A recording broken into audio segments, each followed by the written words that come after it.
Have you ever seen a candle that remains lit even underwater?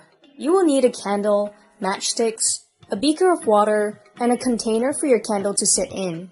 I'm using a ramekin from my kitchen. With the candle sitting inside the ramekin, I'm going to pour water over it. Watch how this candle remains lit even when I'm pouring water over it and even when it's fully submerged in water.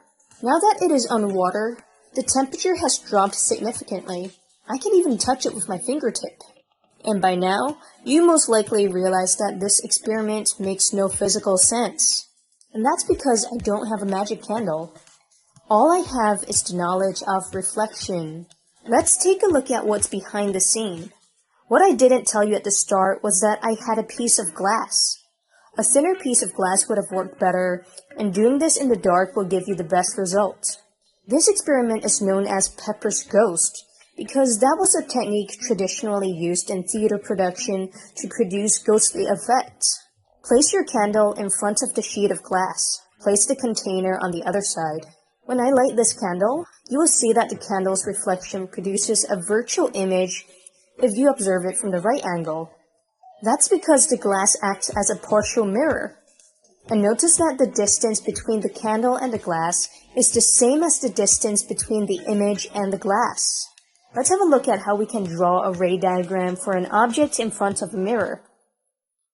Taking the top of the candle's flame, I'm going to draw a ray of light reflected into the observer's eye. Remember, the angle of incidence is always the same as the angle of reflection. I need to repeat this one more time with a ray from the same point, but make sure it strikes the mirror at a different point. Again, this is a ray reflected into the person's eye. To find the exact position of the virtual image inside of the mirror, we need to extend the two reflected rays beyond the mirror. Where they meet, that's the virtual image.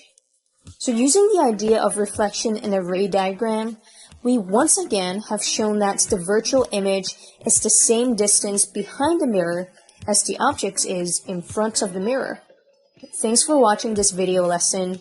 Be sure to subscribe for more physics.